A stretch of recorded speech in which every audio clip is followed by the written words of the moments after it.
نحمده ونصلي على رسوله الكريم اما بعد قال النبي صلى الله عليه وسلم خيركم من تعلم القرآن وعلمه۔ بزرگوں دوستو، یہ بڑی مشہور حدیث ہے جو ہم لوگوں کے کان میں پڑتی رہتی ہے۔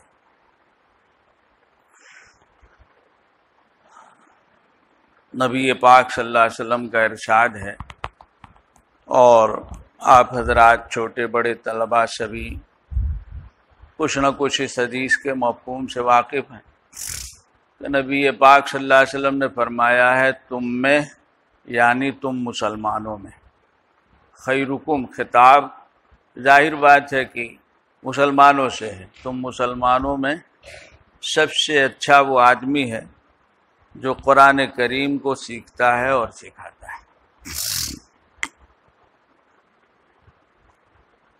یہ اتنی بڑی فضیلت قرآن کریم کو سیکھنے سکھانے کی نسبت سے عزیزوں اور دوستو یہ کیوں رکھی گئی ہے، نبی پاک صلی اللہ علیہ وسلم نے کیوں بتائی ہے، یہ ہمارے لیے سمجھنے کی بات ہے۔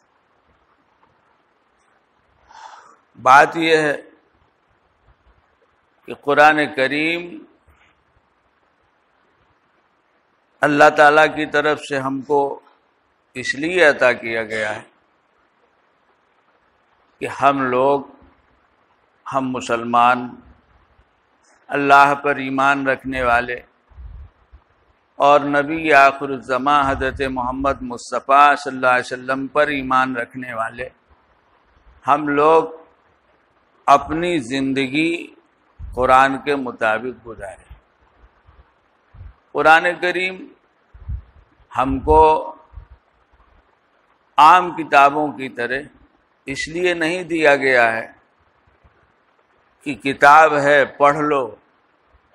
کتابیں آدمی اپنے ذوق شوق کے مطابق لیتا ہے، پڑھتا ہے، نہیں، قرآن کریم کو ہمارے لیے دستور حیات بنایا گیا، نظام حیات بنایا گیا، زندگی کا طریقہ، ایک انسان کا زندگی گزارنے کا وہ طریقہ جو اللہ کو پسندیدہ ہے، جو اللہ کی طرف سے ہم انسانوں سے مطلوب ہے، اور جس کے ساتھ اللہ کی رضا اور خوشی جڑی ہوئی ہے، اور جس کے ساتھ آخرت کی کامیابی جڑی ہوئی ہے۔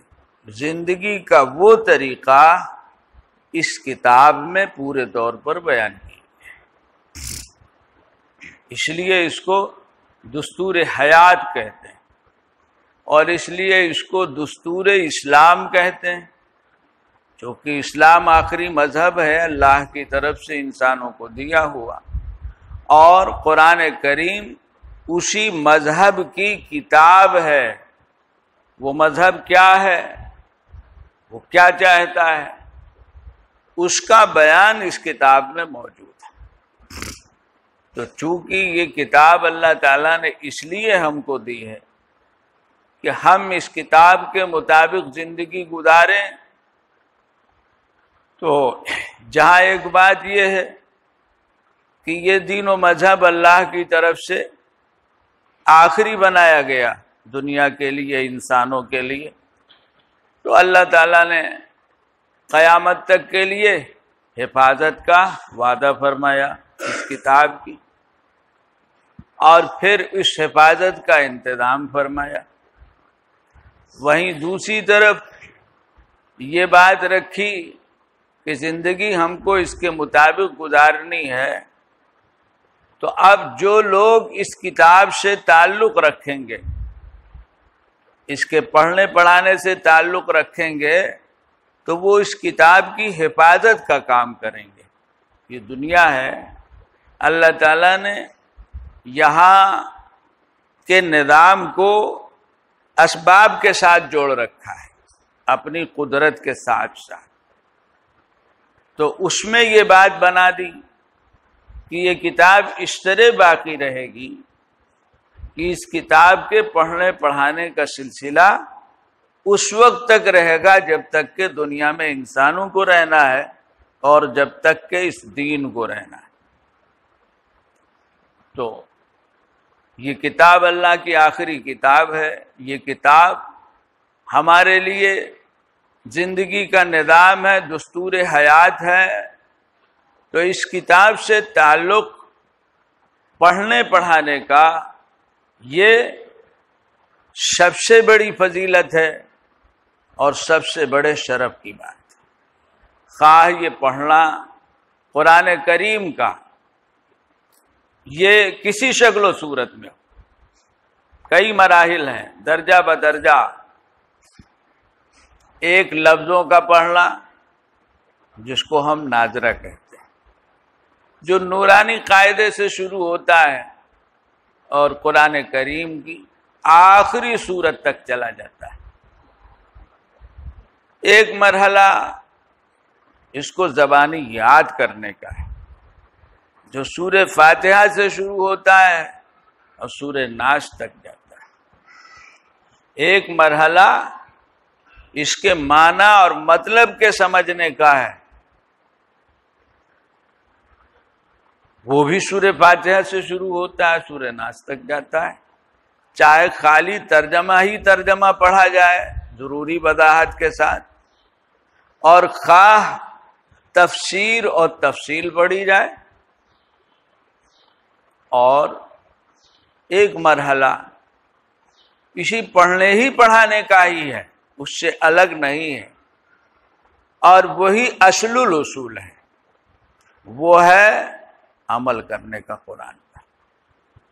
قرآن کو لفظوں میں اس لیے پڑھنا ہے، اس کو یاد اس لیے کرنا ہے، اس کے معنی اور مطلب کو اس لیے سمجھنا ہے کہ قرآن کریم کو محفوظ رکھ کر اپنی زندگی میں اس کو اپنایا جائے اور اختیار کیا جائے۔ یہ کئی حق ہیں قرآن کے جو اللہ نے ہم پر رکھے ہیں، اور کل کو آخرت میں ہم مسلمانوں سے ان حقوق کا سوال ہوگا، ان حقوق کا سوال ہوگا۔ خود قرآن میں ہے، اللہ تعالیٰ کے حضور و دربار میں رسول اکرم صلی اللہ علیہ وسلم کی طرف سے شکوہ ہوگا، دعویٰ ہوگا کہ قوم نے قرآن سے تعلق صحیح نہیں رکھا۔ وقال الرسول یا رب ان قوم اتخذوا ھذا القرآن مہجورا۔ اس میں سب چیزیں داخل ہیں۔ اللہ نے ان ساری چیزوں کو ذریعہ بنایا ہے اپنی کتاب کی حفاظت کا، جیسے حفاظت کا ذریعہ اس کو بنایا کہ نماز میں قرآن کا پڑھنا ضروری قرار دے دیا۔ نماز قرآن کے بغیر نہیں ہوتی، کوئی نہیں کہتا کہ نماز قرآن کے بغیر ہو جائے گی۔ سورہ فاتحہ کا جھگڑا ہو سکتا ہے، لیکن اس کا جھگڑا نہیں ہے کہ قرآن پڑھنا ہے کہ نہیں پڑھنا ہے۔ اللہ نے یہ بھی ایک ذریعہ بنایا ہے حفاظت کا۔ ہر مسلمان کو کچھ نہ کچھ قرآن یاد کرنا ضروری ہو گیا۔ نماز پڑھنی ہے، نماز قرآن کے بغیر نہیں ہونی ہے، تو تھوڑا سا قرآن ہر مسلمان کو یاد ہونا چاہیے۔ پورے قرآن کا حفظ یہ فرض کفایہ، اور اتنے قرآن کا حفظ کہ جس سے نماز ہو سکے اور جس کے بغیر نماز نہ ہو، یہ فرض عین ہو گیا۔ اور عزیزوں اور دوستو، یہ جو رمضان کا نظام ہے یہ بھی اسی سلسلے کی کڑی سمجھیے کہ ہم کو رمضان کی راتوں میں ایک خاص نماز عطا کی گئی، اور اس نماز میں پورے قرآن کے پڑھنے کا نظام بنایا گیا۔ پورے قرآن کے پڑھنے کا نظام، امت کا ہر فرد رمضان کی اس خاص نماز میں پورا قرآن پڑھ لے، سن لے، سنا دے۔ یہ بھی ایک تعلق اور یہ بھی ایک شکل بنائی گئی۔ حضور صلی اللہ علیہ وسلم کے زمانے سے منظم نہ ہو، لیکن حضور صلی اللہ علیہ وسلم کے زمانے میں آپ بھی رات کو رمضان میں نمازیں پڑھتے، صحابہ بھی پڑھتے، بسا اوقات صحابہ از خود آپ کے ساتھ جماعت میں شامل ہو گئے، اور یہ بھی صحیح حدیثوں سے ثابت ہے کہ آپ نے صحابہ کو جمع کیا ہے اور نماز پڑھائی آدھی رات تک، اور ایک رات تو اتنی دیر تک کہ صحابہ کا بیان ہے کہ ہم سوچنے لگے کہ آج تو سحری رہ جائے گی۔ یہ سب عزیزوں اور دوستوں اسی کی کڑی ہے۔ اس لیے قرآن کریم کی جو یہ اہمیت ہے، اور جو اللہ نے اس کا ایک نظام بنایا جس کو ہم سے جوڑ دیا، پڑھے گا کون؟ ہم، دیکھ کے پڑھیں ہم، حفظ پڑھیں ہم، معنی مطلب سمجھیں ہم، عمل کریں، یہی اصل علم ہے۔ یاد رکھیے، دین کا اصل علم کیا ہے؟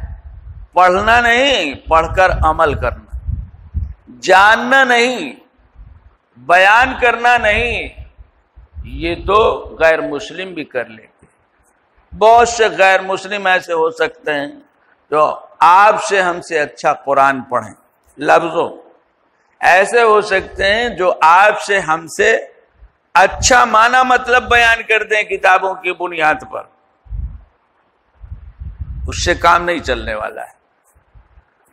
اس لیے نہیں تو عمل کرنے کے لیے، دین کا علم بنیادی طور پر عمل کرنے کے لیے، چونکہ دین عملی ہے، دین عملی چیز ہے، اور عمل کو علم چاہیے۔ علم کے بغیر عمل نہیں ہوگا۔ جہالت کی بنیاد پر کوئی عمل نہیں کیا جا سکتا، اور جو عمل کیا جائے گا بجز خرافات کے کچھ نہیں ہوگا۔ آدمی جہالت کی بنیاد پر جب عمل کرنا چاہے گا تو دین کے نام اور عنوان سے گمراہی کے راستوں میں جائے گا۔ تو چونکہ یہ دین عملی ہے، اس کو علم چاہیے۔ اس لیے ہمارے ہاں علم جو ہے وہ ڈگری کے لیے نہیں، سند کے لیے نہیں، زبانی بیان کرنے کے لیے نہیں، بتانے کے لیے نہیں، بلکہ عمل کرنے کے لیے۔ جتنا علم ہے اس کے مطابق آدمی کا عمل ہے، تب تو علم نفع بخش ہے۔ اور خدا نخواستہ اگر آدمی علم تو رکھ رہا ہے اور عمل سے محروم ہے تو یہ علم کل اس کے اوپر حجت ہو جائے گا۔ قرآن کریم کی آیت ہے اِنَّهُ لَذُو عِلْمٍ لِمَا عَلَّمْنَاهُ، اس کی تفسیر عالم سے کی گئی، ذو علم کی تفسیر عالم سے کی گئی۔ امام بخاری رحمۃ اللہ علیہ نے اپنی صحیح میں بھی یہ اس لفظ کی تفسیر عالم سے نقل کی ہے۔ ہمارا عالم عامل سے کی، عالم ہمارا عامل ہوتا ہے، وہی عالم قابل تعریف ہے جس کی زندگی میں عمل اس کے علم کے مطابق ہو۔ اور کل کو ہم سے یہ سوال ہونے والا ہے، مشہور حدیث میں جو آیا ہے قیامت میں کچھ سوالات ہوں گے، تو یہ سوال ہونے والا ہے کہ جتنا علم تھا دین کا، عمل کتنا کیا تم نے۔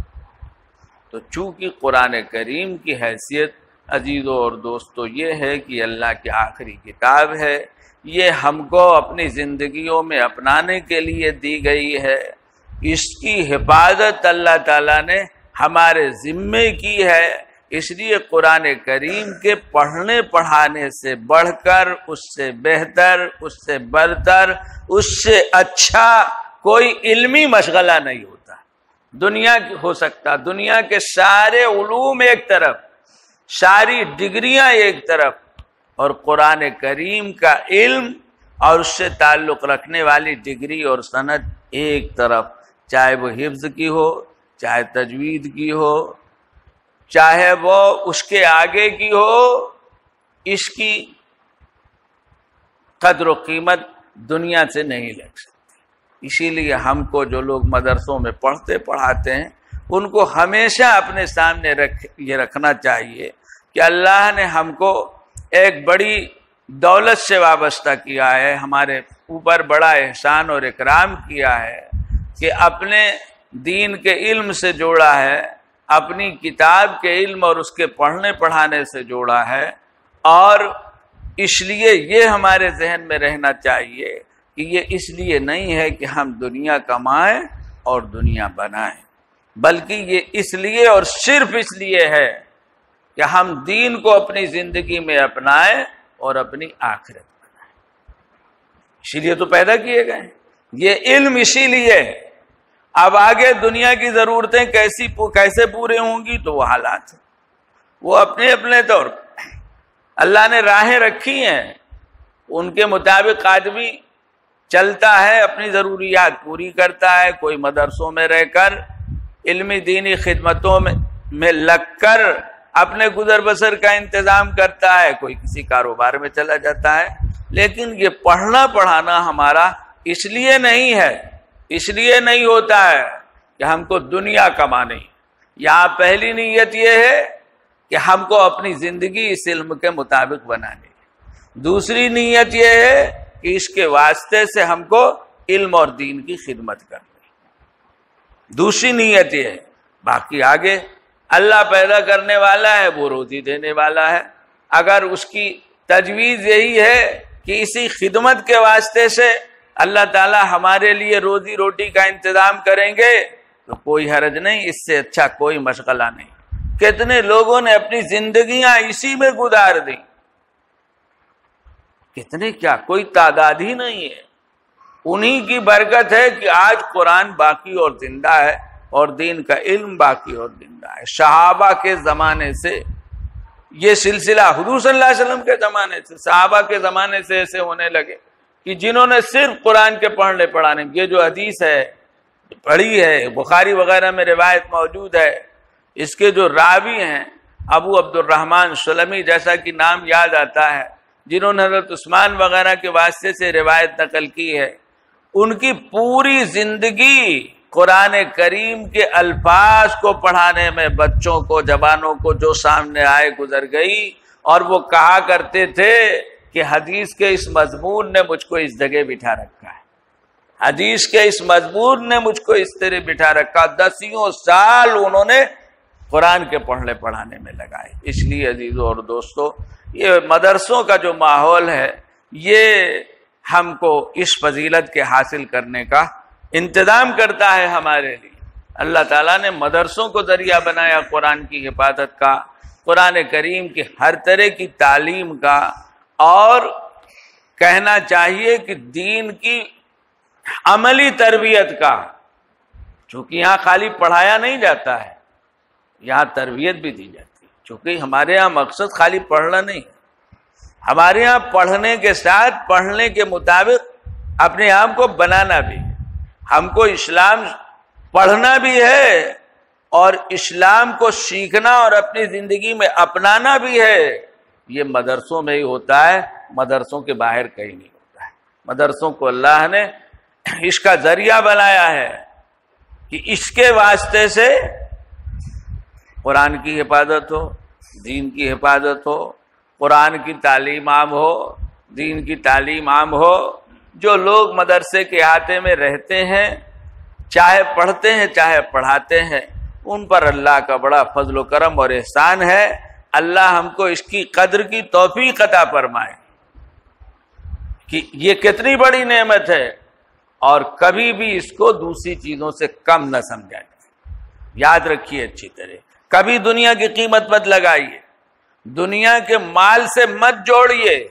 آپ فارغ ہونے کے بعد پڑھانے میں مت لگیے، آپ گھر کے کاروبار میں لگ جائیے، کھیتی باڑی میں لگ جائیے، کسی ملازمت میں لگ جائیے، کچھ اور پڑھ لیجئے، لیکن جو کچھ یہاں پڑھا مدرسے میں، اس کو بے وقتی کی نگاہ سے بالکل مت دیکھیے۔ یاد رکھیے اچھی طرح، اگر خدا نخواستہ مدرسے کی تعلیم کو، جو دراصل قرآن کی تعلیم ہے، اللہ کی کتاب کی تعلیم ہے، اس کا علم ہے، اس کو آپ بے وقتی کی نگاہ سے دیکھیں گے، دنیا جوڑیں گے، کیا فائدہ ہوا، کیا نفع ہے اس کا، اتنے سال لگے، حافظ بنے، عالم بنے، کیا فائدہ ہے؟ جو سند و ڈگری ملی، اس کی بازار میں کہیں کوئی قیمت نہیں ہے، اس کی بنیاد پر ہم کو کوئی نوکری نہیں مل سکتی، کیا فائدہ ہے؟ خدا نخواستہ اگر یہ سب ذہن میں آیا تو یقین جانیے اللہ حفاظت فرمائے، اللہ کی طرف سے کوئی بڑی پکڑ ہو سکتی ہے۔ یہ اس لیے کہ یہ اس کی کتاب کی انتہائی ناقدری ہے اور اس کے علم کی انتہائی ناقدری ہے، اور اللہ خود اپنی کتاب میں کہتے ہیں لئن شکرتم لازیدنکم، میری نعمت کی قدر کرو گے میں مزید سے مزید زیادہ سے زیادہ نوازوں گا، اور اگر ناشکری کرو گے تو یاد رکھو ان عذابی لشدید، نعمت کی ناشکری کرنے والے کی پکڑ ہوتی ہے۔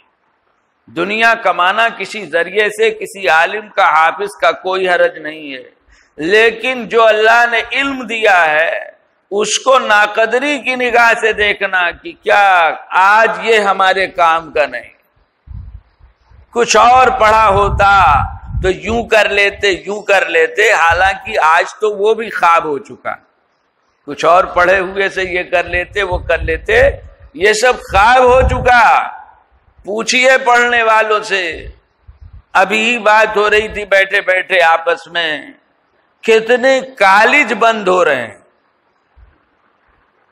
کتنے کالج جہاں قیمتی پڑھائیاں ہو رہی بند ہو رہے ہیں۔ کیوں؟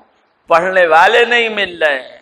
پڑھنے والے کیوں نہیں مل رہے ہیں؟ ان کالجوں میں جو پڑھایا جا رہا ہے ان کا بھاؤ نہیں لگ رہا ہے، بازار میں نوکری نہیں مل رہی۔